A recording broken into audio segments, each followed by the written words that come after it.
Hey, it's Biddy Penny. Welcome to my channel. I hope you're doing good, honey. Let's jump into the sheet load. Welcome to the SheetLoad Vault edition. I'm sure you've heard the news by now, but this month's sheet load is different. Welcome. It's 2025, and I hope that your new year has gotten off to a really good start. So, you are definitely going to want to hop along with the creative team for the sheet load from Call Me Crafty Owl. We've got new team members and some new fun. So make sure you use the playlist linked down below and hop along and see what did we pull from the vault this month. So this is in January, we are pulling our favorite sketch that is about to be locked away at the Call Me Crafty Owl Vault. And you have to watch our video to find out more about that, but you're definitely going to want to become a member, I think. I chose to save June 2022. It's like the Joy Fold that we've been making, and it's just been so much fun. And I wanted you to be able to see it and appreciate that there are really specific cutting instructions that Call Me Crafty Owl came up with for this fold. So sometimes when you watch my videos, I don't give a lot of cutting instructions and things like that because we just fly by the seat of our pants around here, and I make a lot of 5x7 cards. So I thought this would be a really great one to save from the vault and to share with you all, and so you know all the goodies that are going to be in there. So you're definitely going to check out Call Me Crafty Owl's membership. I know you will. And you're going to want to grab the sheet load. So use the description box down below, hop along, and let's do this. Now, I'm doing 5x7. Okay, I can't help myself, but we're going to do 5x7. And I want to show you something that makes this really simple. I have a 5x7 base, which is a 7x10 inch piece of paper scored at 5 on the 10-inch side. That makes my 5x7. And I've got A2 card bases. So these are just standard A2. Now this one's a top folding. Okay.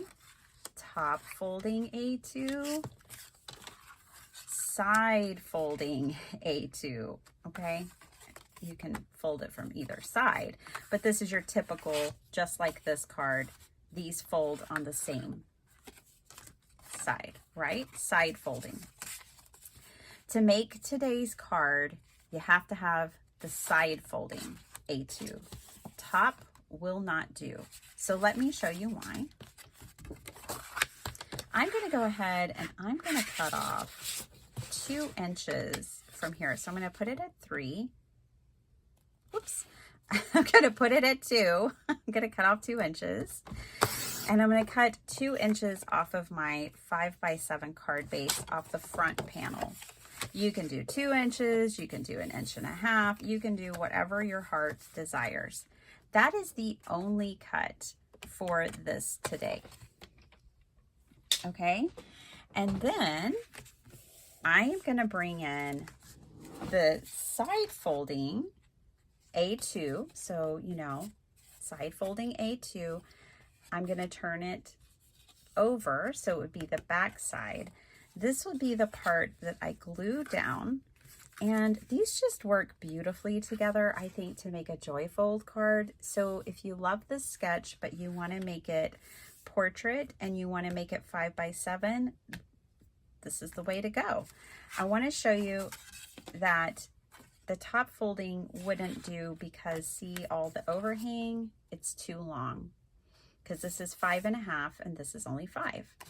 You could cut it if you only had top folding or you wanted a smaller square. You could cut the A2, but I just find that this is the perfect marriage of a 5x7 and an A2 card. Okay, so I am going to use one of my new paper pads today. I'm going to use Rainforest Refuge, and we're going to get into this and make a whole sheet load of these. So this is one of my 2 brand new paper collections out in my shop at bittypenny.com, and it's called Rainforest Refuge. And I just thought this one would be perfect for this sheet load. And what I'm going to do is take the sheet load and I'm going to cut pieces. I'm going to cut a piece for here. I'm going to cut a piece for this section, and then I'm going to decorate this section.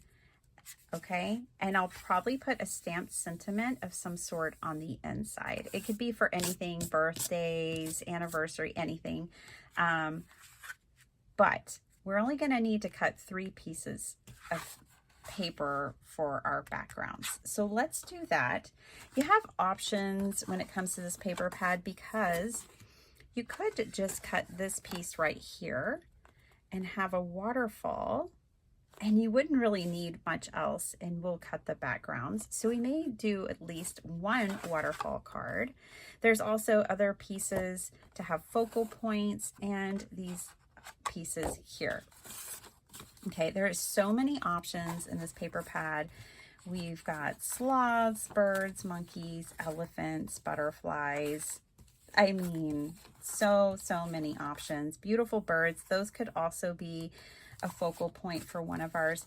So instead of going through a lot of the cutting with you guys, I'm going to show you a couple of things, and then I'm just going to come back and show you my cards. On the back are all of our backgrounds that we can work with, and I'm probably going to use this sheet to cut some of these as well. So some of the sheets are designed as half sheets. So this is designed so that you would cut this right down the middle and have a background for 1 card and have a background for a second card. And then we've got our full sheets. I've got some stars. I've got some kind of mixed media gradient fun in there. And then just like a sunset gradient. So I have a lot to play with in these cards. So let me make these up. I'm going to tell you right now that when I go to cut this, I'm going to cut this piece a 1/4 inch shorter and less wide. So if this is 3 inches, which I know that it is, I'm going to cut my piece down to 6 3/4 by 2 3/4 for this piece. And then this piece over here will be 6 3/4, and I'll probably cut it to 2 1/4, and that way it fits just under this piece. Okay, so I think that's the 2 measurements you need. So here it is. Here is my sheet load of cards. And I kind of made these in groups of 2. I found that when it came to cutting my papers, this made the most sense, because I could get 2 of these strips from each piece, and I could get 6 of these strips from 2 pieces of paper. So I found that it was the best way to use my paper. And all for the backgrounds of my cards, I used 5 sheets of paper, and then I used other pieces for the focal point. So let's go through these super quick. I've got these 2 where I stamped the background with a background stamp, and then used the smaller pieces to make my focal points. I used a Tim Holtz stickers for my sentiments, and I haven't finished all the insides yet. But when you open it, I do plan on putting sentiments in here and putting some of my scrap paper in here and continuing to decorate it. But today they're mostly blank. I did do one. So here is this set. And what I chose to do on this one is for the A2 card, I did 1 background. That's 4 by 5 1/4. Then I just matted my little picture here, my focal point, and added one of the Tim Holtz stickers on there. So that is what that one looks like. Love those. So we've got a love you, choose to shine, be you bravely, focus on the good. This one says full of wonder, and this one is adventure awaits.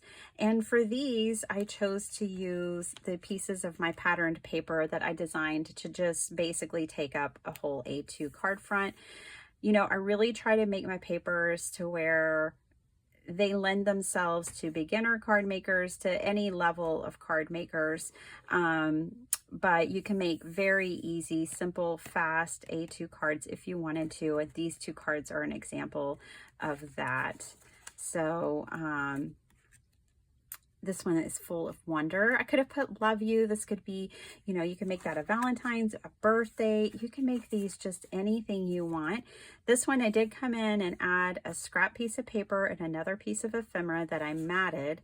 And then I plan on putting a sentiment there. And I may put another piece of scrap paper here as well. So this one says adventure awaits on the front. So that is my sheet load. I hope you guys will go down in the description box and grab yours before it gets locked up in the vault. Make sure to hop along, and I hope you enjoy everyone's videos, everyone's sheet loads. I know I can't wait to see them every month, and I will see you guys next time. Bye.